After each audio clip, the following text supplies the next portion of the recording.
Salut, salut, salut, j'espère que tu vas bien. Tu t'attendais peut-être à voir du café latte, du matcha.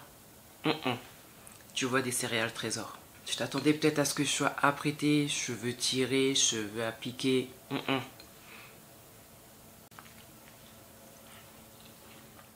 Si tu es une personne organisée chez toi, tu seras une personne organisée chez les gens. Si tu es une personne propre chez toi, tu seras une personne propre chez les gens.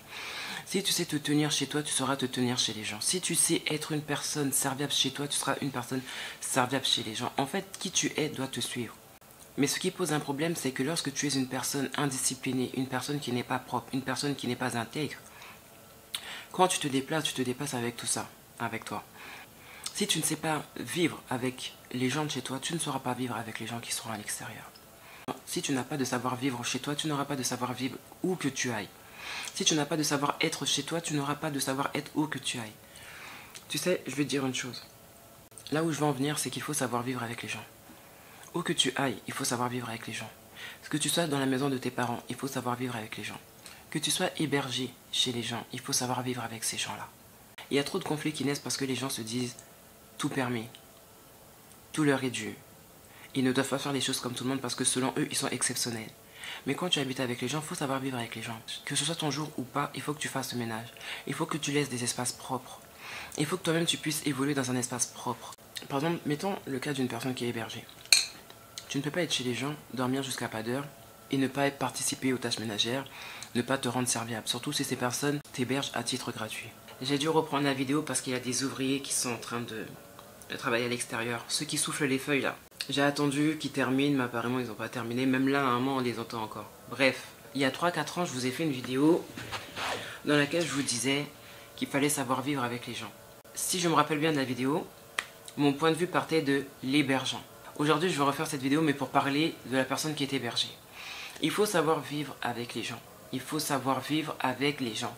Quand tu es hébergé, tu ne peux pas avoir le mode de vie que tu avais quand tu étais chez toi. Et les raisons pour lesquelles tu te retrouves hébergé ne doivent pas devenir les raisons pour lesquelles tu vas encore passer de maison en maison. Ça veut dire que quand tu rentres dans une maison par rapport à une situation difficile que tu as rencontrée, tu as besoin qu'on t'héberge, qu'on te prenne en charge pendant un moment histoire que tu puisses remonter la pente, pendant que tu es hébergé, fais les choses qu'une personne qui veut s'en sortir va faire. Tu ne peux pas être hébergé et dormir jusqu'à 10 h, dormir jusqu'à midi, ne pas participer aux tâches de la maison. Surtout si tu es hébergé gracieusement. Et même si tu n'étais pas hébergé gracieusement, les gens t'ouvrent la porte de leur maison, t'ouvrent à leur intimité. Ils mettent de côté leur confort pour t'accueillir au milieu d'eux. Ils ont leur routine, ils ont leur mode de vie qui va légèrement être cassé du fait de ta présence. Tu ne peux pas te permettre de faire comme si tu étais chez toi. Il faut savoir vivre avec les gens. Même si les gens te disent non, ne fais pas la vaisselle, toi, lève-toi, fais la vaisselle, range ta chambre, aère ta chambre, tu vois, participe d'une manière, même si elle est infime, mais participe à ta manière au mode de vie de cette famille, pour ne pas être comme un boulet. Tu ne peux pas te réveiller, te préparer, aller manger dans la cuisine des gens et sortir. Pas de bonjour, pas de nettoyage de ta tasse. Tu vois ce que je veux dire? Il faut savoir vivre avec les gens. Si tu habitais chez des gens et que les gens t'ont mis dehors et que tu te retrouves à chercher à ce qu'on t'héberge, ne reproduis pas les mêmes erreurs que tu as commises quand tu étais dans l'autre maison. Il faut avoir un tant soit peu de savoir vivre, surtout quand on n'est pas chez soi. Quand tu es chez toi, tu fais ce que tu veux. Tu veux pas faire le ménage, tu fais pas le ménage. Tu veux pas faire la vaisselle, tu ne fais pas la vaisselle. Tu ne veux pas faire ta lessive, tu ne fais pas ta lessive. Tu n'as de compte à rendre à personne, tu es chez toi. Mais quand tu es chez des personnes qui ne sont pas forcément de ta famille, tu ne peux pas te permettre d'avoir une attitude aussi désinvolte. Tu ne peux pas te permettre de faire ce qui n'est pas permis dans la maison des gens. Je peux entendre qu'il y ait des personnes qui n'ont pas forcément reçu une certaine éducation, qui n'ont pas forcément de savoir-vivre, ni de savoir-être, ni de savoir-faire. Mais ce sont des choses qui s'apprennent. Ce sont des choses qui s'apprennent. Tu ne peux pas t'imposer dans la vie des gens et imposer un mode de vie qui est contraire à celui des personnes qui t'hébergent. Pendant un moment, tu vas devoir faire profil bas parce que tu n'es pas chez toi. Tu ne fais pas ce que tu veux tant que tu es chez les gens. Tu feras ce que tu veux quand tu seras chez toi. Et tu feras les choses comme tu l'entends, comme tu le sens. Et il n'y aura personne pour te dire A, B, C ou D. D'accord?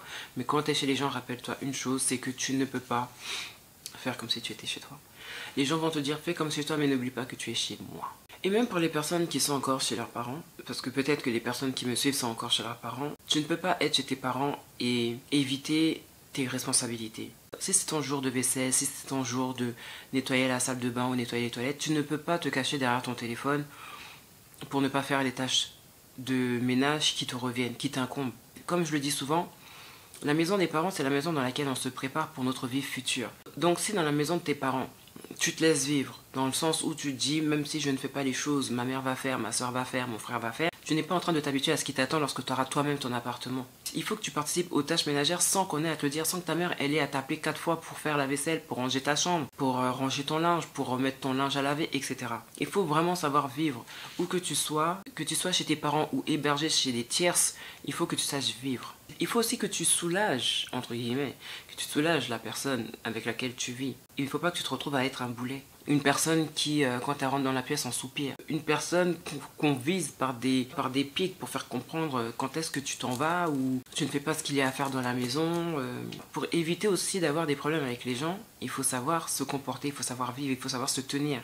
Donc si tu veux vraiment garder des bonnes relations avec tes parents ou les personnes qui t'hébergent, n'ignore pas en fait ce qu'il y a à faire dans une maison. La manière dont tu vis chez tes parents, ça révèle ta maturité. Et le caractère d'une personne se révèle par ses actions au quotidien. Donc vraiment sache vivre, sache être, sache faire. Mais dès l'instant où tu n'es pas chez toi, où tu n'as pas cette autonomie-là, tu ne peux pas t'installer chez les gens, dormir toute la matinée, ne pas participer d'une certaine manière aux tâches de la maison, juste par exemple dans le rangement, faire la vaisselle, laver ta tasse ou laver ton assiette. Et tu ne peux pas te dire que parce que tu es hébergé, tu as le droit ou tu peux mettre en stand-by tes recherches d'emploi ou tes recherches pour un autre logement. Au contraire, c'est là que tu dois te booster. C'est là que tu dois te dire, pour éviter justement que ta situation devienne pérenne chez des personnes qui ne sont pas forcément de ta famille, ou même si elles sont de ta famille, pour garder de bonnes relations, tu ne peux pas te tourner les pouces chez les gens. Tu ne peux pas continuellement scroller sur ton téléphone ou être là à regarder la télé. Tu vois ce que je veux dire? Tu peux pas. Il faut savoir vivre. Il faut savoir vivre quand on est chez les gens. Voilà. Si tu veux garder des bons rapports avec les gens, sache vivre pendant que tu es chez eux. Que tu y sois pour un week-end, que tu y sois pour des vacances, que tu y sois pour 3 semaines, que tu y sois pour une période indéfinie, sache être une bénédiction plutôt que d'être un boulet. Au lieu d'être une personne à laquelle on pourra adresser le proverbe qui dit il y a des personnes, on est heureuse à leur arrivée et il y a des personnes, on est heureuse quand elles partent. Tu vois? Et il ne faudrait pas qu'on dise de toi qu'on est heureux quand tu pars. Donc voilà, c'est tout ce que j'avais envie de te dire. J'espère que ce message va te servir ou va résonner avec toi ou bien résonner avec la personne à laquelle tu vas partager ce message. C'est tout pour moi, je te laisse avec ça. Sur ce, bon courage. Mouah.